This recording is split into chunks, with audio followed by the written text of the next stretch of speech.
Okay, my full name is Ephraim Dennis Deane, and I'm a retired teacher. I'm also a farmer, a butcher, a speculator, a dramatist, a poet, and maybe a jack of all trades. And where do you reside? I'm presently residing in Akers, which is one of the most easterly villages in Mariaqua. I was born in Argyle, but moved to Akers later on in life. My father was Michael Alric Deane. My mother was Martina Olive Deane. And my father was a farmer, a butcher, a speculator. My mother was a seamstress, farmer, housekeeper. Okay. What about your brothers and your sisters? I have two younger brothers, both of them died. So I'm the only boy remaining now. And both of them were farmers. I have 5 sisters who are presently alive. The first one is Theresa Ledger, and she lives at Richmond Park. She's a seamstress. Norma Thomas, she resides in England, and she was once assistant manager of Coates Reading in England. Eileen King, she was a businesswoman. She operated a post office and supermarket in England. Evelyn Robinson, she once was a supervisor at Frank Armstrong. She now retired and she's doing farming. Stephanie Gopi, she lives in Trinidad. She was a shopkeeper and now she retired. But that's basically my 5 sisters. My 2 younger boys, I said to you, died. What about your children and their occupations? Okay, I have 2 sons. Sadiq Deane, and he's a pharmacist at People's Pharmacy, Kingston. Randy Deane, he's a planning engineer with Vinlec at Kane Hall. So that's only 2 boys. I don't have any girls. What about your extended family, your uncles and your aunts? You have any names? Yes, I have uncles. My uncles, Sebastian Deane, Leonard Deane, Alban Deane, Callistus Deane. Those are my uncles on my father's side, paternal. On my mother, I can recall David Williams, Charles Williams, and Peter Williams.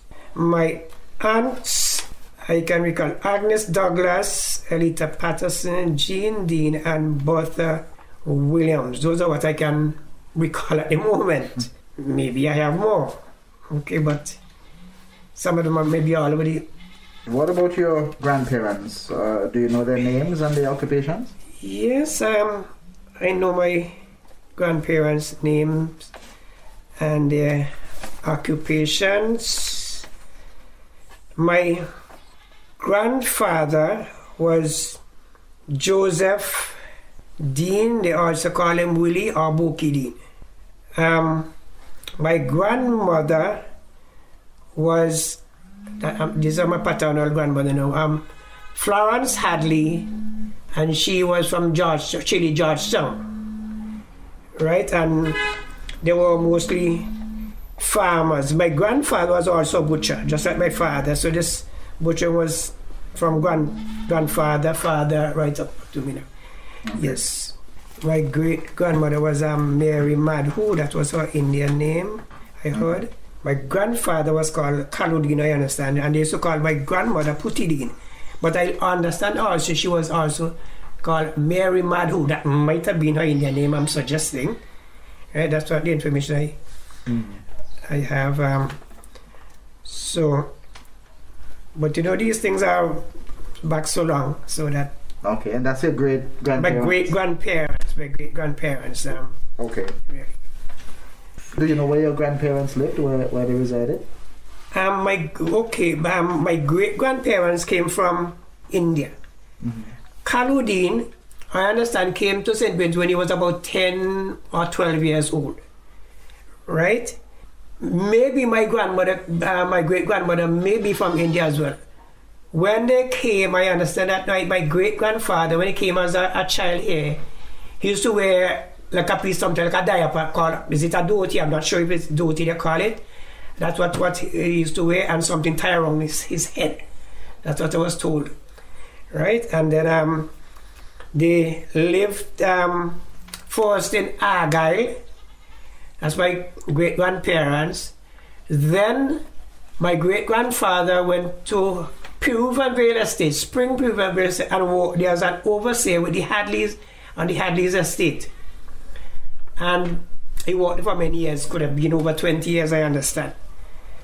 And then, after they moved from Peruvian Vale, they came to Akers. While he was living in Peruvian Vale or Spring Estate, there's a piece of land that he used to live on called Deane. When I realized what had happened 3 years ago, I went to Mr. Hadley and told him, Deane want to buy Deane. So that piece of land that was called Deane, to me it had a sentimental value. So I went and apparently he granted the favor to me. And I told him he must give me it at a reduced price, because that's my great-grandparents, and he needs something. They didn't give him anything from the estate. Nothing at all. Right. No severance, whatever you call it. So he did give me that as well. Then right now, my sister is living on the piece of land called Deane in Peruvian Vale. So Deane by Deane. That's a little bit of the story. What about your other relatives? I know you told me about your grandparents and your great-grandparents. Yes. I do have other relatives. I have some of my great-uncles, Donald Deane, Vincent Taylor Deane. They were farmers.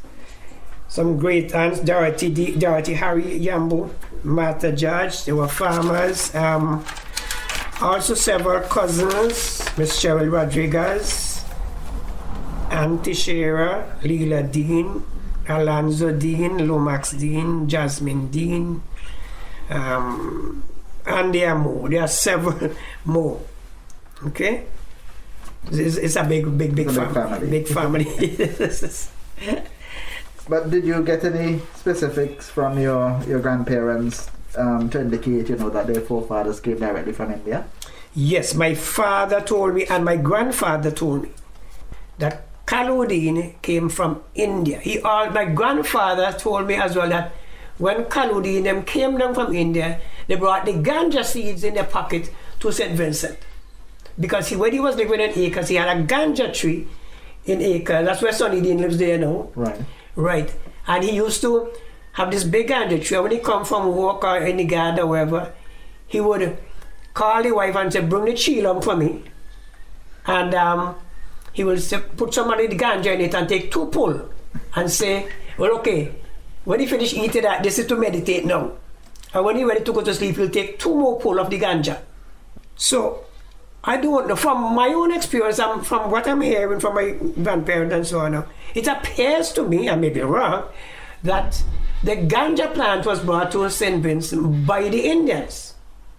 Okay? I mean, I would love somebody else to do some more research and find out if what I'm saying is true, but it appears to, because I know today that other people are claiming other things, you know what I mean? But if it is the Indians who bought it, then it should be well known. Okay. If it was the Indians who bought them at that time, we should do this research and let us be the one who, have that information to say it was our forefathers who bought it here. When my great-grandparents came, they lived first at Argyle. Then I know they moved to Peruvian. Those are my paternal grandparents. They moved to Peruvian Vale and then Akers. But my maternal grandparents, which was Ramdot Williams and Mary Medica, originally from Park Hill. That's my maternal grandmother. I understand that Mary Medica was a sister of Cassan Medica. Related to Lucy Medica as well? I believe so. Okay? My mother told me her mother was Mary Medica from Park Hill. I don't know them. Okay? Because my mother said her mother, that is Mary Medica, died when she was just 5 years old. So my mother had very little remembrance of Mary Medica. But I hear she say Uncle Cassan. She used to go up to see Uncle Cassan in Park Hill.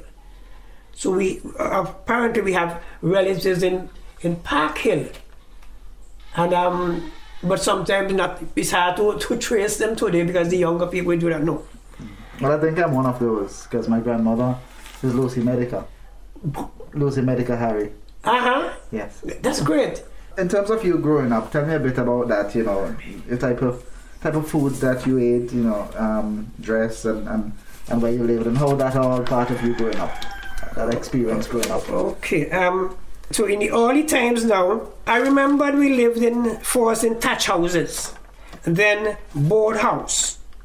I was told I was born in a small board house in Argyle, and I was brought to Akers as a baby. But I remember we had a board house in Akers, the hill there, and I remember it was just a one-room house, and my parents had 8 children, and all of us used to sleep under the bed. In crocus bags. I mean, you had the pea beds, and it was not the best conditions to live in. But we were poor, and we had to just, humble. So, then at night, we used to use like flambeaux to go in the shop.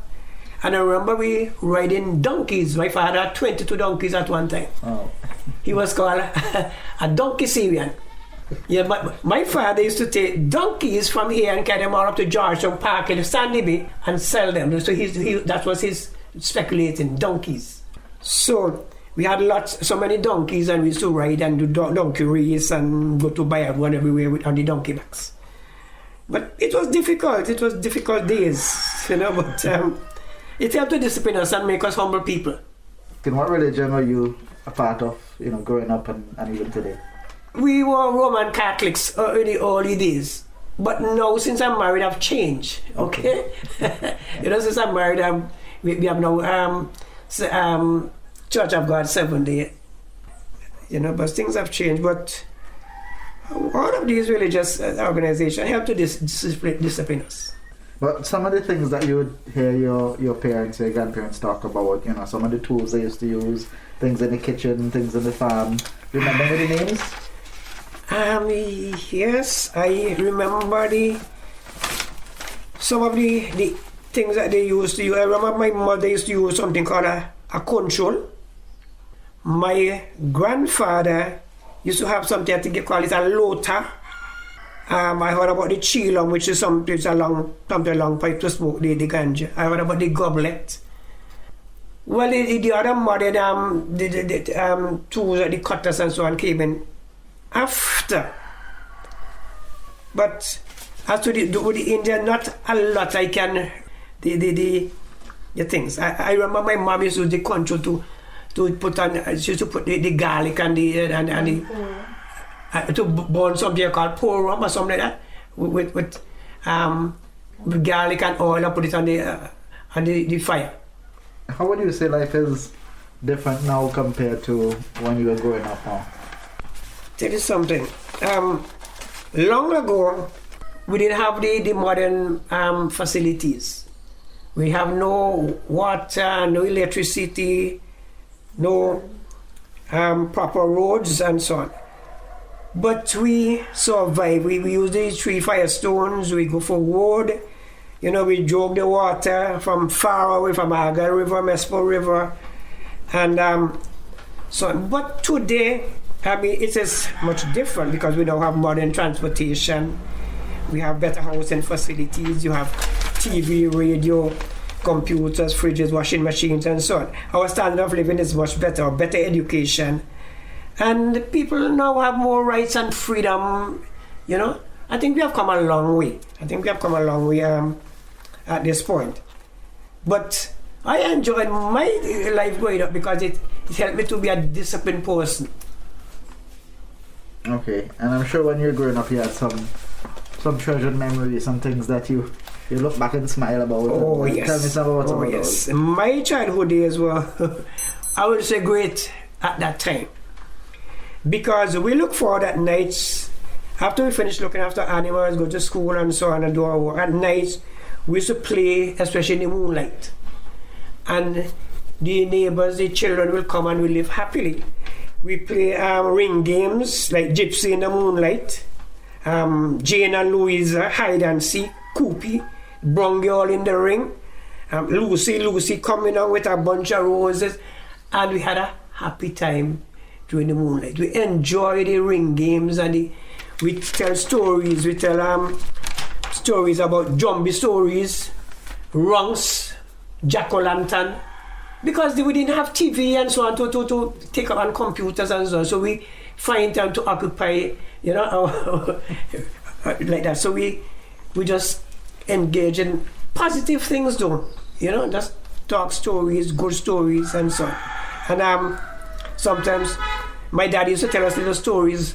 One like come up, me nanny one. That's about a fish. My daddy sometimes to join in with us, and he will tell us, help us. My mommy do it. So like a whole family, everybody join in. Okay. Parents help the children, and we just had fun. So okay. It was good. Well, in all of this, there must have been moments that were difficult as well, some hard times, some difficult times. And if those you'd want to reflect on? Tell you something. Okay, let me say, out of poverty cometh pride.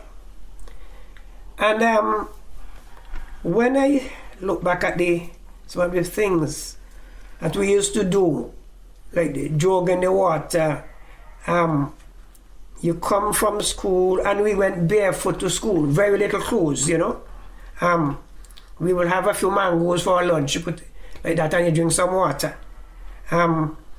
It wasn't easy like how the children are today. We have to look after pigs and cattle and goat and donkeys. We have to pick up wood. We cook on 3 firestones. Sometimes we dry fish, and my mom used to dry spats on the roof. We had the kerosene lanterns, the pit latrines. Sometimes we get very little sleep. But one thing, they send us to school and we learn our lessons. That's why I said out of poverty cometh pride, because we were having all this thing to deal with. Our parents us go to school, and we wanted to come out of this poverty. And I think I thank God today for my parents, because they sent us to school and lift us out of poverty today. So it was, but to me it helped to discipline us. Those, I wouldn't call them bad days. It was good for us to come up as today. Life lessons. Good. Okay, if you had a chance to change anything about your life, what would that be, and why would that be the case? I don't think I will want to change a lot about my life, because I've been a successful teacher. I did 38 years as a teacher. I was well loved and respected as a teacher. They called me Teacher Deane. I was well loved. The children, the parents, I was well loved as a teacher. So as a teacher, I was very successful. As a businessman, as a butcher, a speculator, I was also successful. As a farmer, very successful.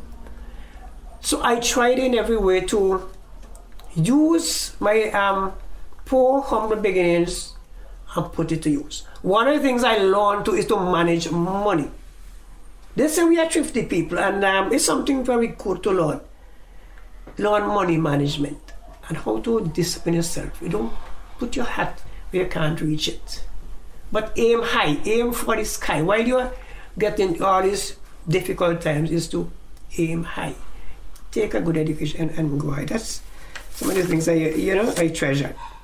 And on the other side, if it is you were to look at things that happen in St. Vincent and the Grenadines and things that you would like to see done differently, what are some of those and why? I tell you something. As a teacher, I feel very hot and very angry sometimes for the boys. I love the boys. If you notice what is happening to our boys in our school, you find many of the girls are moving ahead and the boys are always behind. There are so many delinquent children. I make sure I help those boys. They love me, they respect me. If I have to change some of the education system, what I would like to do is to build more tech box schools, get some of these boys, and also employ more male teachers. Look for some, well-disciplined role models, young teachers, put them into the system. We mean a lot to the children. I think today, in my opinion, I might be wrong, there are too many female teachers in the system. more male teachers should be encouraged to go into the system, because the boys need to see young fathers, they need role models inside there. We are losing them. Gradually, you see them all in the primary school. And I do not think that some female teachers are handling our boys well, especially those that are beyond 10 years old. When the boys meet 9, 10, they are more difficult to deal with. I think they look forward for a role model, a male teacher who can handle them better. So I would like to see, that the system, they pay more attention to our boys, and they are practical. Boys are more practical. So they give them hands-on things to do. That's why I said they needed like tech box schools and involve them and involve and excite them. Also, what I've discovered, they learn dramatically. They love dramatical things. When you involve and excite these children and get into their world, they are the best children to do. What I love to do is to take nobody's child and make them somebody. And I tell you something, if it's one good thing I've done in that teaching is to help our boys. It's not to say I didn't pay attention to the girls. I did that, but I focus on the boys. And I would also love in the system that they pay more attention to the boys in the primary schools, especially today. Okay. We are losing them. That's why all the crimes and violence that we have because of what is happening in the system.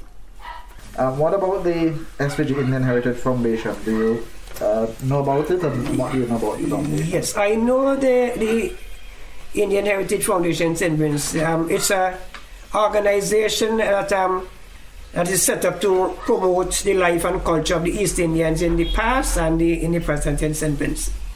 I am aware that they celebrate Indian Heritage and Indian Arrival Day in St. Vincent.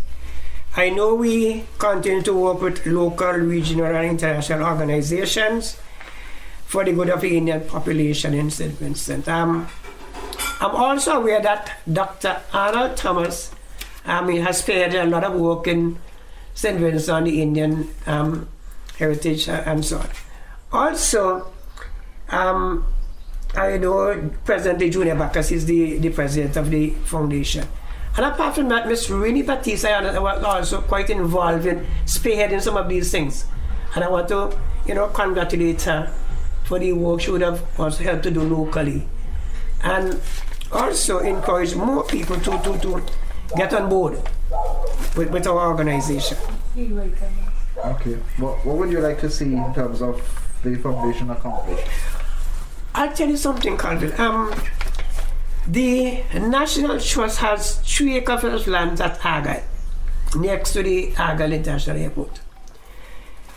These lands are called the Argyle Heritage Park.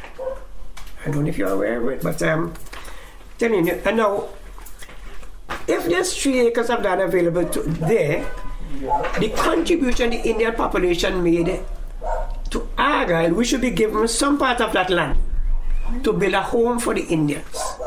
A building where we can learn, have our meetings, our Indian language, teach more the Indian language to the children, let them cook Indian food, learn Indian dances, stories, and the history of the Indian. So that's one of my goals, is to see that we have a part of the 3 acres of land. We have a home there for our foundation. Did you enjoy sharing this story with us? Oh yes, I've truly enjoyed sharing my story. I'll tell you something, Colville. You see, we are hard-working people. And to share this information with you, it was a great pleasure. You see, we are hard-working, intelligent, and industrious people. If you look at the contribution that we're making in St. Vincent at this moment, we are developing the country socially, economically. We are providing employment for hundreds of Vincentians. And if we are business people. And so we are making a tremendous contribution to this country. And I'm proud of being part of this development that we are making. Also, I do not think we are given enough focus you hear about Gary food, you hear about this and that. But I do not think that they're focusing the Indian population and our contribution that we are making and continue to make in St. Vincent and the Grenadines. Look at people like Jackson and other business places that we continue to make and employ people in St. Vincent. I do not think we are given enough credit for our tremendous contribution that is given, and unless we in the Indian Heritage Foundation come out and say something about it, we need to speak up. I think we have been crippled in the system some way or the other. And we need to, if everybody's fighting for, they want to have that and they want to have, we must also struggle to fight for what we want. Okay, we are making a tremendous contribution to the country, and we must be heard as well. You know, and I'm demanding that they listen to us a little more. Because though our population is small, we are making tremendous contribution to this country economically. And the powers that we need to pay more attention to us. Okay, we need to have more greater links with India and Trinidad. Trinidad buys so much of Vincentian food and so on and so on. There are a lot of Vincentians who was buy to Trinidad and vice versa, Guyanese. So we need to link these things more together. So we have a greater strength when we speak as an Indian population regionally and probably internationally. So there's still work to be done. There's still work to be done, Carville. Okay. There's still work to be done. Well, just as a declaration, you know, that we'll be using this recording. We'll edit it, of course. Yes. And we'll use it on the website, on the Facebook page. I'm happy. I'll be very happy. So that we can share it with all the others. So everybody can learn. Of course. So that's okay with you. Yes, please. So we just want to thank you very much for sharing with us this afternoon. And just wishing you all the best and God's richest blessings on it. Yeah, thank you very much, Carville. Thanks for coming. I'm happy that you came. Thanks to Ms. Rodriguez as well for, you know. Yes, for facilitating. Right, she did a wonderful job.